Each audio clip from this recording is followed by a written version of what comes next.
everyone, I'm Linda Nickell and welcome to another session of my Happiness Hour. My goal here is to help us all connect, inspire, and create. We do this every Wednesday night, live here on Zoom, with a new topic and a new speaker. On Tuesdays, I post the list of upcoming presentations to my Instagram page at Coz'n Linda and on my website at lindanickell.com. And that's where you'll find our previous sessions that are linked to YouTube. Erin Randall is here tonight, so please say hello, Miss Erin. Hello, Miss Erin. Our guest this evening is Jon Fischer. He's joining us from North Texas. Jon is a nature and landscape photographer whose travels have taken him to some of the prettiest spots in the country by way of his decked out Tacoma, which even has its own Instagram page. Jon knows how to get it right in the camera, but his photo editing skills allow him to apply an artist's touch to fully develop and polish his images. In tonight's session, Jon is going to lead us in an edit along by showing us his post-processing workflow. So Jon, before we start, I want to tell everyone how much I appreciate you doing this for us. I've been talking to Jon several times over the last couple of days, and I've loaded him down with, hey, I know you said you could do this, but can you do this? And Jon, being a good friend of mine, is smart to not say no to me. And I really appreciate that. And so hopefully we will all benefit from his inability to say no. So with that, Jon, I'm going to turn it over to you, and I'm kind of excited to see what you pull out of your hat tonight. Well, I'll try to dazzle and amaze. And I want to say thank you for having me back so soon. And I will try to continue to say yes, though it's probably something I need to start learning to say no a little more often. But we'll find a balance. For those who don't know me, I'm a landscape and nature photographer out of North Dallas. I started doing photography probably about 8 years ago. And really the purpose was for me to get back into nature and find something creative to do. I was doing a day job, working in front of an office, and I miss being outdoors. So that's really where my photography was born from, was being outdoors, being creative, and really experiencing the environment and the landscape around me. What I found was that my images when I got home really didn't capture everything I was feeling when I was out there. We all have 5 senses: touch, taste, smell, all these things that we experience in some way when we're in the landscape, even if majority of the time we're using our eyes. The camera only has vision. It only captures light. So when I'm doing my editing, what I'm trying to do is bring a little bit of that creative other senses and almost an emotion back to the images that the camera just can't capture. So when we're going through some of these images and doing these edits, that's what I'm going to probably be trying to convey is when I'm doing this or that, what I'm trying to do is bring an emotion or a sense or really bring somebody into the landscape more than just a snapshot or just an image can do. That's the creative and artistic part that I do. So the plan for tonight is we're going to do a couple of things. First, we're going to go through a couple of before and afters of a couple of my images that I've pulled that really show some of the different things that I've done to really capture these, feelings and senses. Then we're also going to look at a couple of other images that were sent in by a couple of people, including one of Linda's, and show kind of my take on a few of these images compared to some of the other edits that were done, and kind of give an idea of what other things you can do. No edit's right or wrong. It's all in a creative and artistic sense and what that artist wanted to convey. My plan is just to show other ideas and other ways you can approach these images that might take it to the next level or take it to a different direction that might better achieve what you actually want to, show. So let's dive in. Let me get up to Lightroom here real quick, and we'll go through a couple of these images and show you what I'm talking about. This is the first example I wanted to show real quick. This is a couple of dogwoods shot a couple years ago in Arkansas in the spring.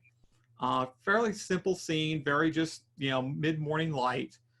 Just kind of captures a couple of dogwoods. What I saw was a softer light, a more just kind of emotionally soft and warm image. And what I did was a little bit of editing. This is what I ended up with. The first thing I did was I cropped in a fair bit just to kind of, bring those two dogwood blooms into, the focus and fill the frame with them. And with editing of, some different color casts, just kind of bathe the whole image in a little bit of greens and warm colors. My purpose here was to just give both the warms and the cools so you have a place for your eyes to kind of play in the background, but keep that foreground and those flowers nice and bright. My next example takes that concept to a whole nother level. Is we started with just a couple of dead flowers, just just a stalk of flowers that I just saw sitting there. What dropped my eye was this one bug sitting right here, and I just wanted to kind of play with that and see what I could come up with. And my final image on this one is this. I love this one. I've seen this one and I love this one. Thank you. So here's my final. Just really softened it up, kind of a very almost high key image. I just wanted it to be more peaceful, and it's still the same image of kind of dead flowers with that same bug sitting there, but it's almost a a joyous kind of image, a very soft, very bright image. As you can see with the histogram over here, it's pushed almost all the way to the right, very high key image, and it invokes just a peaceful completion of the cycle of life, and with all the warm tones, still has a lively, hopeful feel to it. I lost my other screen. Let's see here. There we go. I can get it back. That's Zoom doing it to me again, I'm sure. Same kind of idea here on this images of a single bird here. I remember this evening vividly. I was driving through a little nature preserve, and this guy was just singing his heart out. I've got other images where he's got his head cocked back and just beak open, singing his heart out. And I just wanted to, elevate that sense of just happiness and joy. I don't know if he was trying to find a mate or he was trying to tell me to get the hell out of there, but he was just singing. So what I did was first cropped in just a little bit again, made him very much more front and center. And in the background, I just made it a lot softer and a lot warmer. So your eye kind of flows up through where he's at and just, kind of lands in this softness, just kind of puts him a little bit, separated from the background a little bit more. And, it gives him a nice little background, a stage to sing on. So that was kind of my thoughts on this one. Let's see here, what else I've got in here. I keep losing that screen. It's convenient, John, that he landed in a purple flower field. He's yellow, purple, yep. I wish there was a few more purple flowers around him. I keep going back and forth whether I want to diminish the purple a little more or play it up. There's a little bit of a line of them kind of leads to them, but it's not quite enough. I mean, in my perfect world that nature will never be, that's, I would like a little bit of purple on the, on one side or the other of them, just kind of, envelop them. But, the color combinations do play nicely. You can also see from the original to now, as I warmed up the yellows and the greens a little bit, it made the greens a little more harmonious of tones with the yellows of the bird. So that's another thing, is just trying to find colors that play nicely and not have too many different tones that clash. Really pay attention to your complementary colors, tritones colors. It's an area of photography and processing I'm still learning and still improving on. But color, by and large, in addition to contrast and saturation, really helps draw the eye through an image, or completely just disassembles an image into something that you just can't find a harmony to. So it's all areas that we want to pay attention to as we're doing our editing here in a few bits. Let's jump to this one. This is another one of my favorite shots. This is out in East Texas. Nice little wooded area, kind of a foggy morning, kind of gloomy, but I found this really gnarled tree that had some nice little, dead leaves, but kind of colorful leaves that just had a nice color contrast between the reds of the leaves back here and almost kind of a bluish teal in the background. So I really want to just kind of play that up. And with some editing, I came up with this. So you've got a lot more of the, saturation of the oranges and reds that kind of, complements and contrasts against this very strong element of the tree on the left. And in the background is just a softer area that just your eye kind of, lands on the tree and then pushes in and, finds this kind of moody, foggy in the area back here. And you just go, where does that lead to? And it kind of just you want to continue into the image. So that's what I really like about this one. It just has this kind of hollow in the center, right dead center. That everything just kind of centers around that. You've also got this really strong element of the tree sitting up on the side. I love that tree. This one, that I went to that park because of this image, right? Yes, you did. This one actually was picked up, I think, by Southwestern Bell as the cover of their telephone book a couple years ago. I asked them to send me one. I never got one. So if anybody has contacts out in East Texas that keeps phone books, if you find one that looks like this, I will pay for shipping and throw in an hour of post-processing on top of it.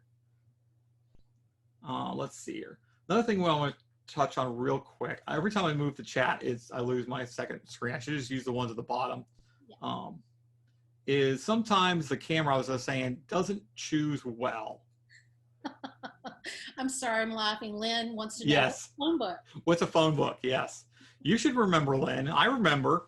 Hey, don't be calling out Lynn's age. Hey, if I'm old enough to remember, anybody here should be able to. I don't know. Okay, so this is an image I was took up in Oklahoma, and this is not the color that we saw. Actually, I think Michael Rung, who's in the audience tonight, was standing right next to me when I took this image. Really foggy mood morning in Oklahoma, and the camera, especially Canons, I find if it's the light's low in foggy conditions, white balance goes out the window. If you look at our histogram up here, you can really see just how drastic of a magenta cast this photo had. I'll actually show the color corrected version just out of Lightroom first, where I just brought the colors back. Actually, this one's got now a bit of a strong blue cast to it, but that's more of what was there. It was still pre-dawn, but I took it another step further, and I really wanted something even more moody, a little more mysterious. So I brought more greens into it and ended up with this image. And as you also notice, I actually added a little bit over here to the right to kind of give these other trees over here a little bit, more of a buffer zone, to use one of Gavin terms. He likes to have a buffer zone around the edges. So that's what I did there, just kind of keep these trees from, butting up against there. And being that it's all foggy, it was really easy to just extend the canvas a little bit and add that. So that's my moody transformation from a really horribly out of white balance start. And I'll show one more before we dive into the next set of the submitted images. Let's go with these falls here. Because here's the original. This is up in Oregon, a place that I'm praying is still this lush and green after all these fires finally get put out. And this one is one of those things where the original image just didn't have the feel of being there. It was far colder. It was not really gloomy, but it was chilly. Even for, I think this was, June? Let me hit info here. Yes, this was June. And I think we were in sweaters and a light jacket. And the area around these falls just had this hanging coolness and moisture to it. And the image straight out of camera just doesn't have that feeling of coolness that you could just feel in your bones almost. So as I was editing it, I ended up with this. That was much cooler in tone. And I added kind of a hint of that hanging mist and mood up around these falls a little bit, just to kind of lessen this contrast also, so that it felt further back. It looked like there was more depth to the image, and it had more of the feel of being there, and of just seeing this tumbling set of cascades. Your eye leads up into these falls that just had this mist and wonderful mood to it. So that's where I try to go with on this image. What waterfall is that? Do you remember? I don't remember off the top of my head. I'm really, really bad on names, people's names, and places names, especially when it starts coming with like native namings. Yeah. If it's not straight up English, I'm a loss. Okay. Sorry, I tried. I'll look it up, and I'll try to post it in the YouTube comments. But great. yeah, this is in Oregon, somewhere in the Columbia River Gorge. That's about as close as I can give you. It's on the Oregon side, Columbia River Gorge. You can't go wrong with any of the falls up there. And I'm pretty sure this one was spared of the fires in 2017. Okay. Does Lateral Falls? It is not that one. It looks like it's very similar. The background, I know why Valerie's thinking it's that falls, but it's actually. I'm gonna have to. Well, I don't know. You'll look it up. Yeah, I'll look it up. I won't try to find on the map here, but let's jump over to a couple of images that you and a couple others sent in, Linda. Let's start with yours. Well, hang on a second. So there's a few people asking, hey, I didn't know we could submit images. And so what I did was I reached out to two people that I thought might be okay with sharing their raw files. And so I didn't send it out to everybody, so I apologize for that. We were trying to hurry and throw this together, so just know that's why. Yeah. So Valerie popped in with another one, Eloah Falls. It's one or the other. I don't remember which. I believe it's Eloah. Now that I see it, I'm probably butchering the pronunciation of it, but I'm pretty sure that's the one. I have a vivid memory of us hiking down from the right side, which I know Littoral is from the left when you hike down. So that's what I'm thinking. It's Eloah. So, and you're about to start into ours, but I want to thank Ben and Angie for sharing their images with us. And you're very, very brave. I personally would rather show you guys my underwear drawer than my raw files. So this is painful, so be gentle. And that's why I'm showing mine first, to really show, and some of these are fairly old images. I wanted to make sure there were ones, the newest one was from last year that I actually didn't show, which was Oxbow Bend. But some of these are from 2017. I think for the most 2016, 2017 was most of these. So these are definitely not my latest and greatest. These are images that I worked fairly heavily in some cases. Just kind of give an idea that sometimes A, the camera lies, and B, don't be afraid of pointing your camera at something that just catches your eye and then being creative with it later. And sometimes it makes for great, just experimental, what can I do with it? And if you never share it, but still you learn something in the process and learn, it's like, hey, I might recall that down the road on an image I really love, but I wanted to achieve a similar look or a similar edit, a different change. You kind of build that process of, those tools, you get experience with them. So that's what I'm trying to show here was just, some of the different things I was able to do with some of the, less grand landscape, perfect light kind of conditions, but still was able to impart what I thought the image really needed and really spoke to me to want. So let's dive into, let's look at Linda's first. And this is the raw, which really, Linda was just, I think you were beside yourself, I think is the right word.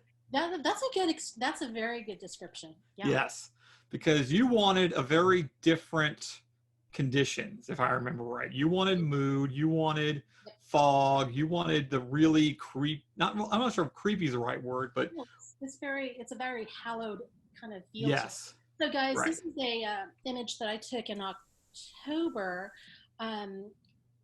from a forest in Basque Country. So I have an Instagram friend that shoots this forest all the time, and it's amazing. And so she said, hey, why don't you come and I'll take you to all my favorite places. And it kind of didn't work out, so I went by myself, and I didn't get the fog. The leaves in the trees weren't red and orange, and so I was a little, I don't know what, I was either too early or too late, but so this is what I got. So. Yes. And Linda, you had that preconceived notion, I think, of the reds and the kind of mood. And I get where you were going. And this is what Linda had. And I've seen images of this location, and I know where you were thinking. But one of the things I try to do, especially with my own images and any image I look at, is I try to let the image speak of what it wanted, of what it is speaking and wanting as far as a condition, a mood, a best image of itself. So I went in a little bit different direction and came up with this. And I think the biggest thing I remember you were telling about was the background, the sky was blown out. And you just can't fight blown out sky. I've seen so many images where people pull the highlight slider down until it's just kind of a gray blob. And I've done that a dozen, thousand times myself. I know that pain of trying to find that perfect, not blown out, but not gray point. But, you know, I've never been able to make it work myself. So I just like, let it go, embrace the brightness. And I actually added a fair bit of glow, just kind of soften that transition between the leaves and the background sky. You know, reducing that contrast makes it less of a harsh contrast point. And while your eye gets drawn to it still, it doesn't feel abrupt, I think was what, you know, you were seeing, especially in your raw image. And I've got 100 of these same way of, you know, trying to find ways to, you know, lessen abrupt difference between the background sky and whatever you had in the forest scene. Other than that, the biggest thing is, of course, you know, a little bit different color white balance. I brought a lot more blues out into the stream to kind of have a color difference between the reds and the blues in the stream. Kind of have that, you know, that color contrast, either blues and warms, or less contrast and more, not contrast, more saturation, less saturation. Whenever you have those kind of things sitting next to each other, that's what the eye is going to get drawn to. Any sort of contrast that draws the eye in. That's why I lessened the contrast up here a little bit, but had other types of contrast down lower where you want to kind of linger down here a little bit more, and then kind of bring the eye up in through these really interesting, you know, branches and everything, and then up into the sky where this nice soft glow is sitting. So that was my kind of approach when I was editing this, was first deal with the sky, you know, embrace the brightness, and then find ways to kind of, you know, enhance and, you know, put the foreground on more display and more front and center stage by bringing the color contrast in and more just, you know, less, you know, darkness in the bark and the trees. So that's kind of where I went with that one. Can you show the raw and then go back to your edit so that they can let me put them up side by side. I can do that. So there's the side by side. And really there's not a lot of color added. The only place I really added real color was in the stream. There was still, you know, if you crank this up, the saturation up after you did some color, some white balance adjustments, there was some cool tones in there, but I did add, you know, some color into here to really, you know, play up the difference between the red leaves on the ground and that stream. And I just hate gray, brown water. It is the bane of my existence. Every time I go shoot waterfalls in Ozarks after it rains, muddy runoff water is just like, it sends shivers up my spine.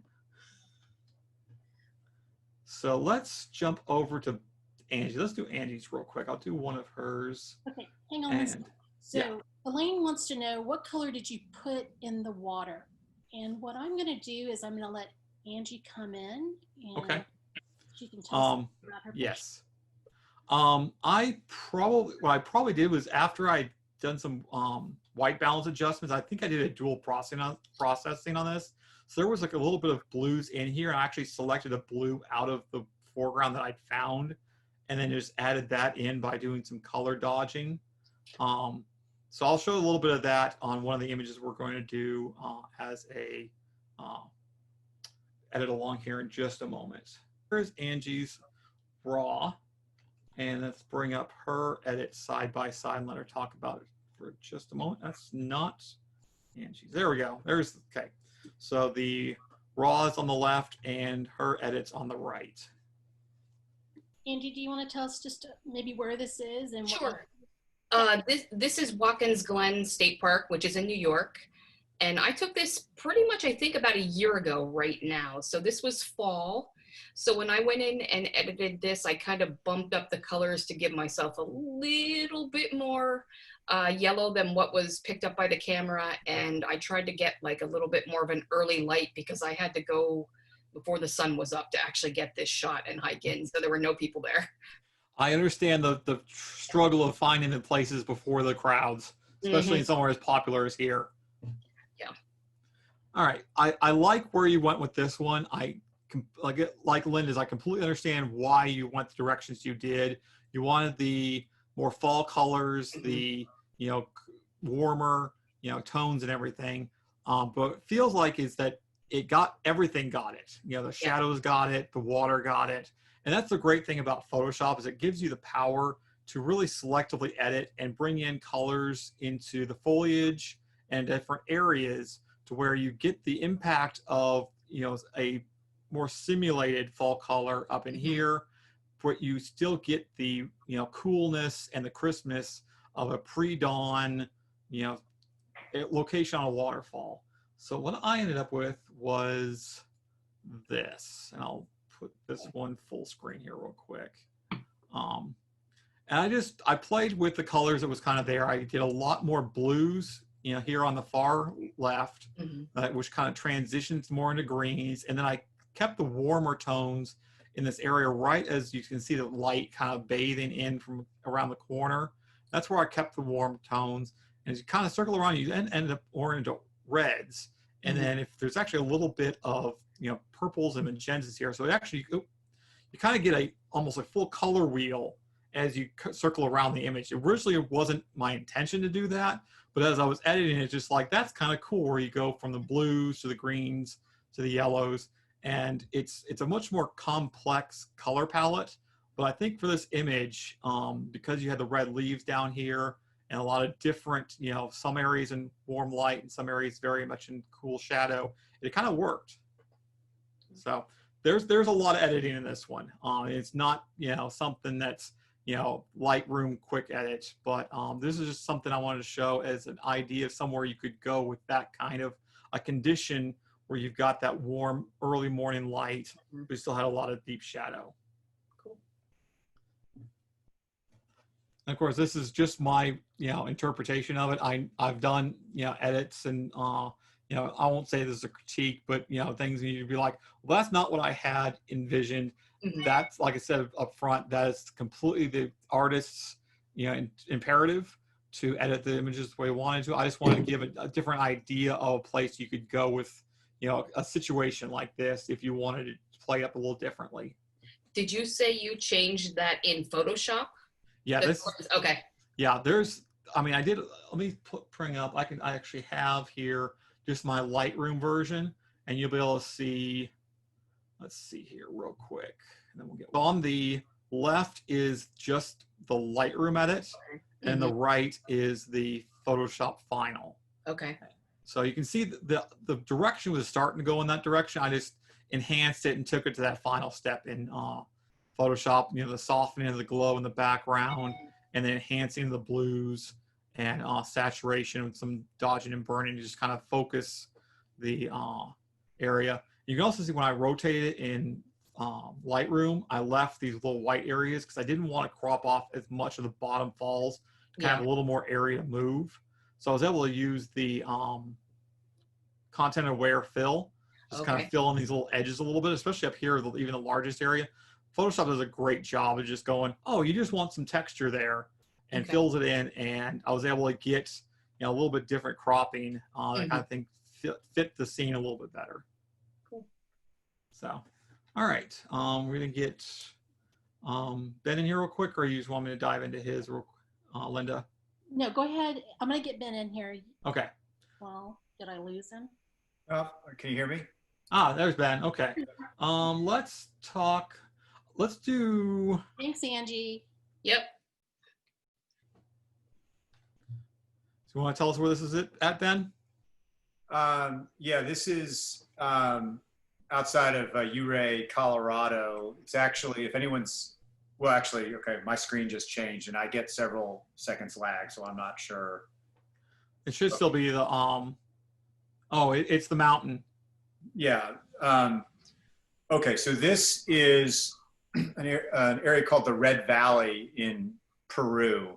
Yes. If anyone is familiar with the Rainbow Mountain, Vinicunca in Yes. the Cusco province, there's one tour company, I think maybe two tour companies that will actually take you over the ridge behind Rainbow Mountain, and you can hike through this valley for several hours, and it's spectacular. I should note that this image I intentionally did exposure to the right to capture as much detail, so that's why it's blown out. But the real challenge to this one for me was that first of all, what looks kind of pale yellow now was this green sort of moss that covered the valley that was just this, I mean, electric color that was hard to believe you were seeing it with your eyes. And so when I tried to saturate it that much, it started looking fake. Yeah. And then the sky, high altitude, 17,000 feet, a lot of UV, very blue sky, no clouds. So right. Yeah, you had some challenging conditions, midday light. Like I said, high altitude. The blues are just electric at that altitude. And I was told something years and years ago by a landscape photographer that said oversaturated blue skies, or blues in general, is the fastest way to pull a viewer out of reality. If you can crank up a lot of places and a lot of colors, but blues, your eye just doesn't want to believe it. And sometimes you have to pull it back even from what your eye is telling you when you were there was real, just because the viewer won't quite believe you. So let me bring up yours. And again, you did a great job. I remember now you saying this moss was green, and I'll show you my edit in a moment, and I'll tell you why I went a slightly different direction. But again, you had, really flat, bright sunlight light. But what I'm seeing is there's a lack of contrast in the overall. Everything's midtones, I think, is what, and again, midday light, that's what you're going to have. But to really try to, bring the viewer in, so what I tried to do, and with some limited success, is brighten the moss and then darken the reds. So you had more of a contrast in tones between the reds and the mosses. What I could probably do is see if we can bring this moss back real quick to more what you said was greens, and see what it looks like. Let's just go to hue real quick. Take this and push it this way. So you can still get the greens a fair bit in there and still have it look, fairly, I think you still have the contrast of tone and the contrast of color a little bit more still than that midday light probably honestly would give you straight out of camera. So that was the direction I tried going, was to darken the red some and then, push the greens, yellows in the other direction. So you had more of a contrast there that kind of combated your midday high altitude light. Yeah, I like the added contrast between the reds and the greens. Yeah. Sometimes when you're only there in one time, you got to work with what you got. And that's the best I could come up with as far as to, really punch up the contrast in places to kind of draw the eye in. Other thing I did is I made more contrast in the middle, where there's a little bit less of a contrast in tones and saturations along the edges, just to kind of keep pulling the eye in and keep it locked in this more, center area. Another thing I noticed you did a really nice job was, kind of a shadow of shape between the mountain back here in the background and this foreground rock. Was that kind of what you were seeing? Yeah, yeah, exactly. I was trying to mirror it. I don't know whether people pick up on that, but to me, yeah, it was sort of mirroring the Yeah. on the left. I've seen that before in other images of mine, and it really works well with here. I mean, it took me maybe a minute of just sitting there looking at it going, I see what he saw. So it definitely does work. But again, I also pulled that saturation down. I also made the in the sky. I think I made mine a little bit different of a hue of blue. Mhm. Yours a little more of a royal. But being a high altitude midday sun, I tried keeping it just a little bit maybe more towards a cyan. I think that kind of played with the other colors I had down here. So this was a challenging edit, and your edit, I definitely commend you for sticking with probably what was closer to being there. But this gives kind of an idea of what you could possibly do to up the contrast and the impact of the image. Yeah. So, all right. So there's a question in Yes. there. Elaine was wondering, how would this have looked as a black and white? I actually looked at that at one point when I was trying to figure out how to do the separation of the tones. Let's look at that real quick. Let me. I actually am in presets.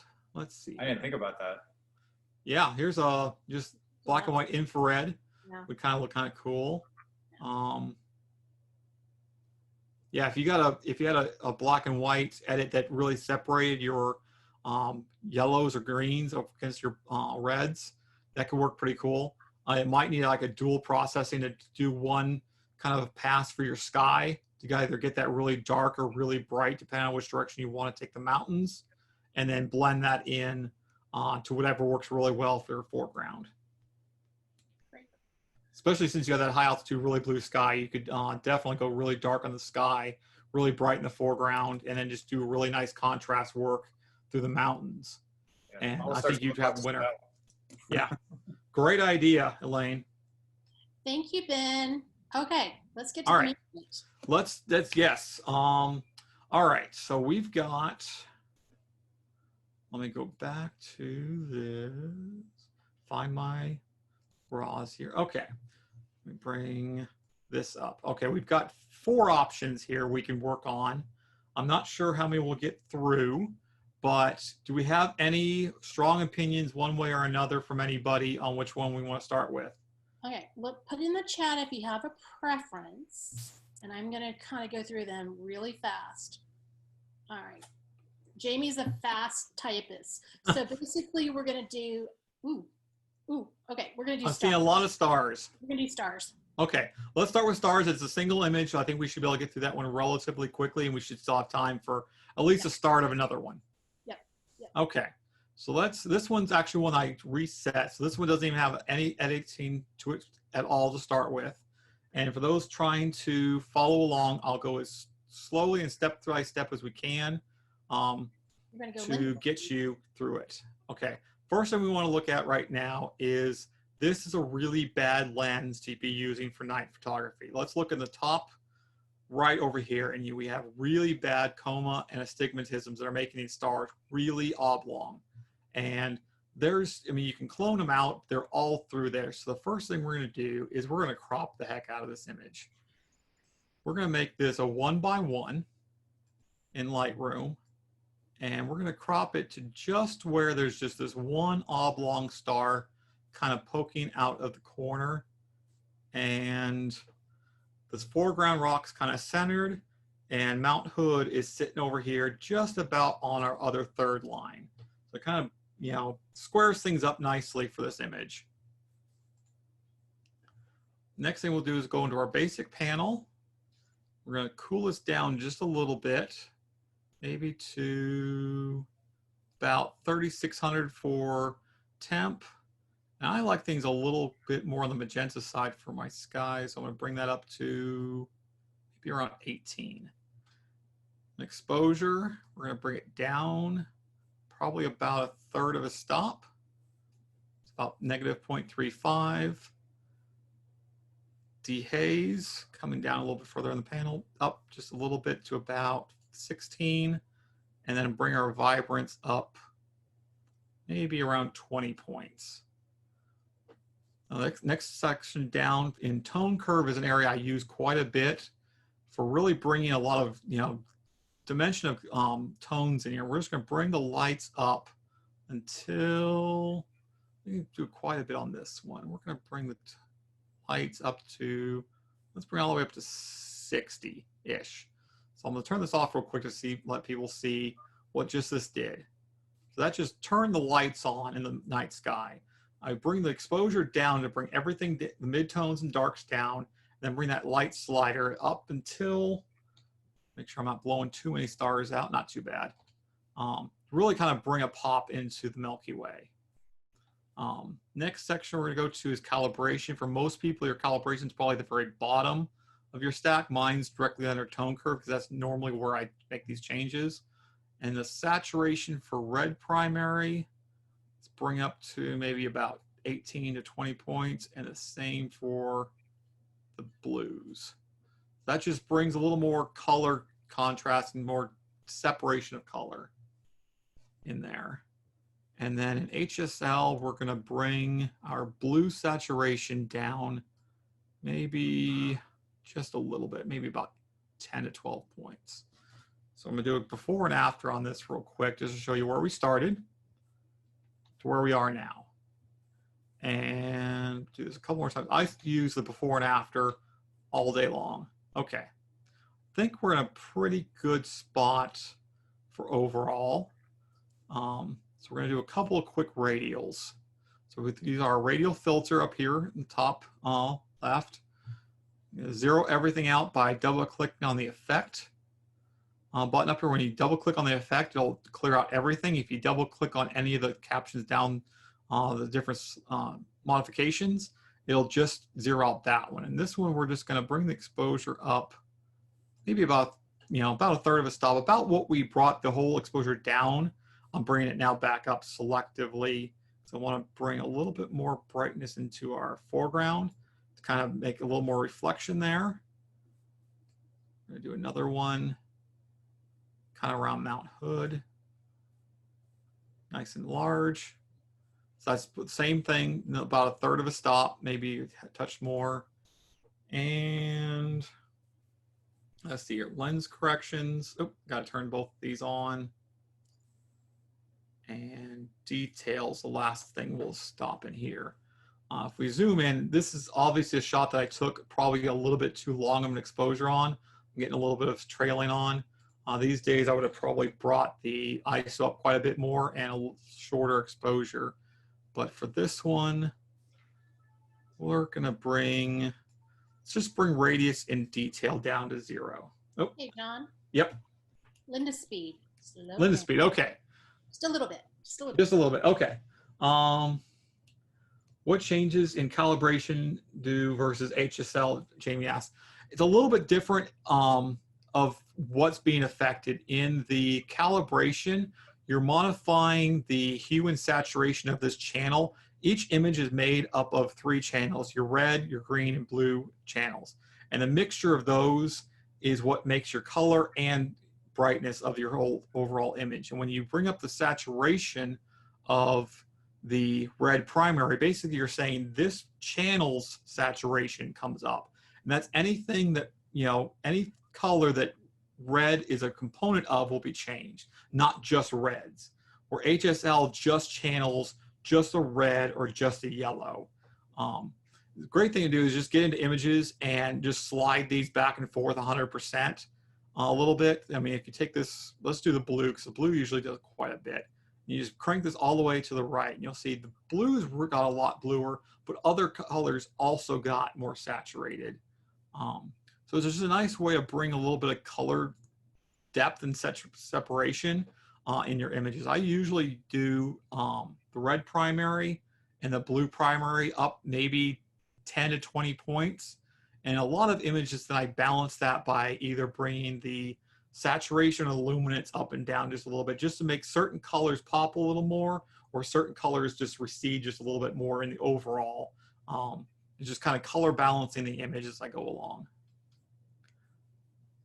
So let's see here. Let's go. Okay, we got down to detail. Since this is a fairly noisy image, I'm going to leave the sharpening at 40 but just I'm bringing the other ones down. This is what's called deconvolution sharpening. It's the best type of sharpening to do when you're doing sharpening up front on your raws, and you'll want to do a output sharpening at the very end when you either go to web or print or whatever your output's going to be. There'll be a separate sharpening for just that. So this is what I use actually for most images. I'd be up closer to 60 or 70, but the big thing is radius and detail all the way down as low as they go. So let's get this into Photoshop. So what you want to do is right click, edit in, and then the very top one is edit in Photoshop, whichever your version is. And I'll probably have to switch my sharing, won't I? Because I'm pretty sure I'm sharing my, actually, I think I am sharing my screen too. Are you seeing Photoshop trying to open? Yes. Okay, awesome. Okay, I Ben don't. has a question. If you're going to use a plugin like Topaz Noise, do you still do any deconvolution sharpening? Yes. The denoise, all these things, mostly I use for output sharpening. The deconvolution sharpening you want to do on your raw images, and from the print master himself, Mark Minternick, that I converse with and watch his stuff very closely. He says use Lightroom at the settings that I showed, which was those second third sliders slide all the way to the left. So before you go any further, Bree had a question. Was that just open in Photoshop or as a smart object? I'm just editing in Photoshop, not as a smart object. This one I probably won't need anything in a smart object. That's something I'm still slowly working into my workflow a little bit, but this is just open in Photoshop as a TIFF.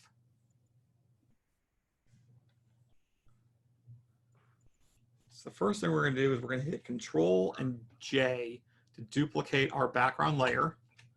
The background layer is locked, and we want to keep our original back here for just safekeeping. And I'm going to start editing on our top layer. And the first thing I'm going to do is I'm going to get rid of this one star up here that's bugging the heck out of me.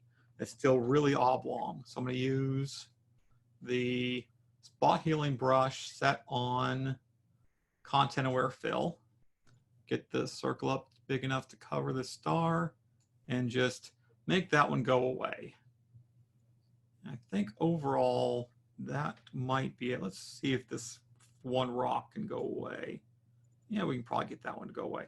I've edited this set of shots like a half dozen times, and I always go back and forth if I want to get rid of this foreground rock. I never can get it to content aware fill to my satisfaction, so I always just leave the bigger rock there.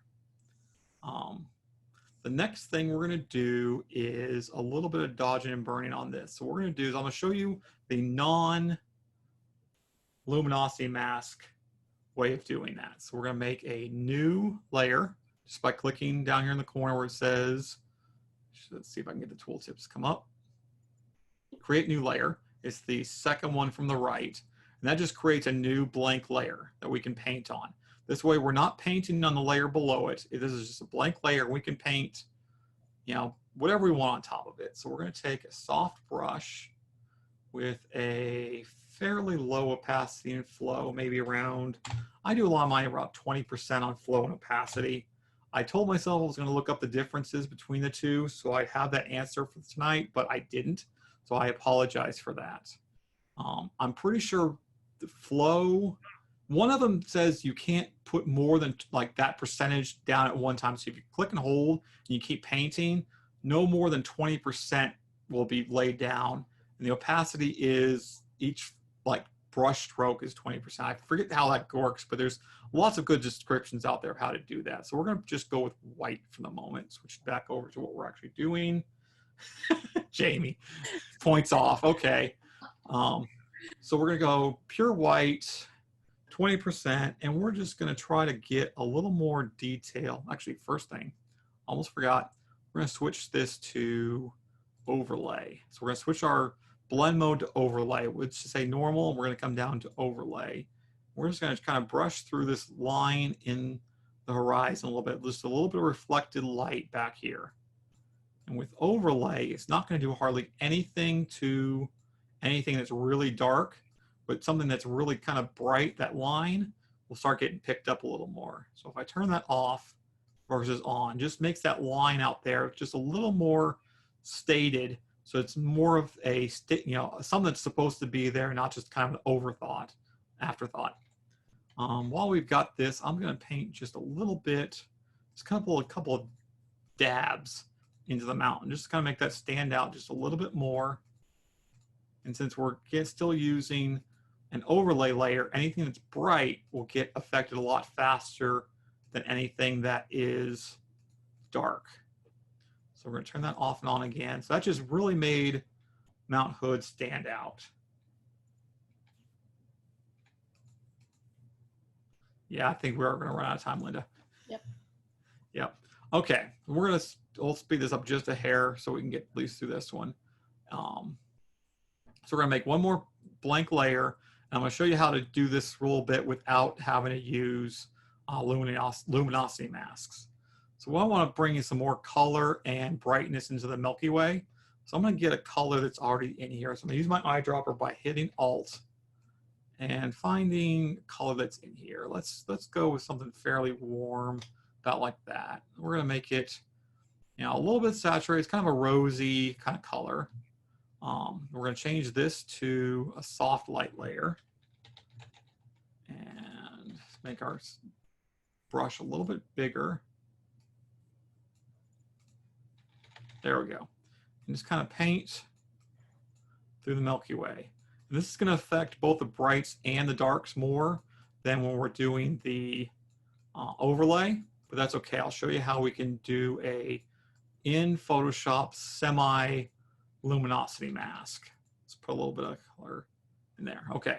So what we want to do is double click on the space out next to, but not on the layers tab. So anywhere it's not, doesn't have the text. And this brings up, if I can get it, the layer style tab. And if we come down here with something called blend if. This basically lets us say, use this layer if it's either brighter or darker than what's below it. And to do something very similar to a luminosity mask, if you want to make this just affect the brighter areas, we're going to hit Alt and click on the left side of this little arrow here on the top row and drag. So that way it splits it, and we're going to drag it up quite a ways and maybe drag the other side. There we go. So you might not be able to see it too much on Zoom, but if you hit preview, yeah, it's not doing a whole lot in this particular layer, but what this should do is actually I know why this is doing. Let's try the other side. There we go. Let's do the same thing, but on the underlying layer. So this one, we're going to say, let this top layer get used if it is brighter than what's underneath it. So if we split and bring this one up, see how the darker areas in the nebulas in the center core starts to lose that blend layer that we did. So that way, this layer is only being affected by the brightest areas in the Milky Way. That just kind of gives us a nice little pop in there. A better way to do that would be use a luminosity mask and really just select the regions in the Milky Way core that we wanted to use. Let me do one more, just kind of inverse of that real quick to really make this Milky Way pop real quick. So we're going to make one more, just blank layer. Also set it to dark, soft light, but now we're going to get a darker color, kind of a bluish, almost black. Make a real big brush and just really softly paint in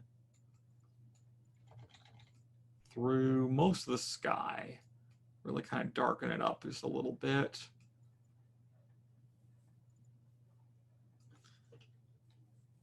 And if we do the same thing with the blend if, then I'll show it with a luminosity mask. So this time we're going to split it from the right side, drag it down, and now we're just letting this darker layer show up in the darker areas. If I reset this real quick, I'll show you what we can do with the luminosity mask. But this, if you're just doing a simple split like this, the blend if really helps. You can do it really quickly. But if we want to do this with a luminosity mask, something like TK panel, either the basic or the rapid mask, or Lumenzia, I want to, lock this down to just the darker region. So I'm going to try just our darks 2. So basically this says this layer that I'm looking at here, which is our darkening down of the sky, is only going to be affected in the areas that are a brighter gray. The darker gray areas, which are our brightest zones, won't be affected near as much. And that looks pretty good to me. So I'm just going to hit apply, and I'll automatically create that mask here on this layer. So that's the great thing about using a panel like this is you can create these masks, luminosity masks, manually, but just being able to click on it and immediately see exactly the mask you're getting, or then just modifying it real quickly with this panel, just speeds things up tremendously. So that's just a little bit of a quick darkening of the sky, brightening of the bright areas of the core. You could continue to do that, play with a little bit in the mountain, foreground. The color panel. This is just another panel you can go to. I think it's under window, color. So yes, actually F6 has a shortcut to that if you want to bring up your color picker. What was that? Okay, so that's a quick, real quick, just general edit on the Milky Way. And we're about out of time, aren't we, Linda? We are out of time. But it was a good teaser. And, yes. Guys, if you think you maybe want me to talk him into doing another similar session, put that in the chat. and I'll make that happen. I'll work on my blackmail material. Hey, I know this was a lot of work for you on the front end. So, gosh, thank you so much for doing this. Guys, just a reminder, Jon Fischer, if you go to his website, which, what is it? Can you throw that in the chat for me? Yes. He works on blogging, and he does one-on-one Photoshop tutorials. So if this is something that you've been wanting to work on, this is a good time to reach out to him. So yes, I'll throw that out there. I'll also mention that I have a whole series on my website called Show and Tell that does a little bit of what we did earlier of showing the before, why I took the image, a little bit of the editing, and why I did the editing. So that's a great place to kind of give inspiration and ideas of different types of landscapes where you can take them. Okay. Hey, Jon, would you stop sharing your screen? Yes, I can. So that we can see your handsome face. All right, Jon, I adore you, and I really appreciate the work you do, and I'm glad you're having an opportunity to show people what you're doing. Guys, tonight was the 25th session of the Happiness Hour. And I don't really know how we got here, but this whole COVID thing has been a way to make me stop and slow down and do things at home. And my photography has suffered from it because I'm pretty limited to what's in my backyard. So I find myself watching a lot of Zoom sessions and attending photography conferences that have just been kind of inspirational. And so that's one of the reasons that, I was excited to do this series. So I'm in Austin, Texas, and it doesn't matter where you guys are from. I noticed that Christy from New Jersey is here, and I believe, I'm going to get his name wrong, there's somebody from California that is brand new to our group. Adam, is that you? So I think we've covered the time zones, and I just love that. So one of the things that I wanted to do tonight was share with you, in Austin, Camera Shop does something called PCU, Precision Camera University, every year. And they bring in amazing speakers, and it's a it's a weekend long conference. And so I have purchased a couple of gift certificates, and Erin's going to help me out. And if you guys, it's scheduled for next weekend, September 26th and 27th. And I think they have about 12 speakers that are coming in from all over the place. But I'm going to name drop. Joe McNally is a renowned documentary filmmaker. I believe he's also a Nikon ambassador. So people try to get into conferences with him. He's going to be speaking. Lindsay Adler, who is a very well-known portrait and fashion photographer, she's going to be doing a keynote. And another guy is Scott Bourne. He's known for his wildlife photography. They're covering a lot of different subjects: composition, lighting, wildlife, filmmaking. So with that, we're going to do something. If you're interested and you're available, it's all on Zoom. Oh, actually, I said that it's on Zoom. They're going to do it through video conferencing. So I will send you the gift certificate if you will give me your email address. So how we're going to do this is I'm going to put in the chat and I'm going to say start. And after I say start, you need to list a number between 1 and 1,000. And without going over the number that Erin is going to write down on a little piece of paper, if you're interested, this will be yours. So I'm going to get started here. Jama is the winner of gift Yep. certificate number 1. I have a second one, but you can't tell what it is yet. All right. So now, if anyone knows what Erin's middle name is, no, I'm just kidding. Okay. Ready? Start. Oh, at 777. Oh, wait a minute. Bree went over. Is that Yeah. what you're saying? Yeah. Yeah. Oh, Bree, you were so close. Okay. I mean, you were so close, B, but it looks like Michelle is your big Yeah. winner. Michelle. What's funny is 777 is usually my number, so I'm glad I didn't go with it. All right, Linda has 666, so. Yay. I just typed in 13. I was going to put another character in there, but apparently hit enter first. Okay, so Ben and Angie, because you were brave and showed us your underwear drawer, I have the gift certificate for you guys as well. So, and I think I have your emails. All right, is anything else, Erin? This was kind of a wacky ending to my thing, but Happy 25th. Happy 25th. Glad to be part of it. Wait, what is like the 25th, the gift for the 25th anniversary? I mean, do we get like silver? Silver. Or some shit? Jamie was just on the same vein. That is all I can afford. All right, guys, next week, Michael Rung returns and shares his creative process before he even takes a photo in a session. Wait a minute, let me start over. I have a run-on sentence. So Linda's editing on iMovie is getting really good. Okay. Yeah, let's not misrepresent what I'm doing. What are you doing? He Hey, speaks. Michael's going to do a song how and did Michael dance. get into this room? Michael should not be in this room. Is he there? Wave, Michael. Oh, was I it muted him. you, John?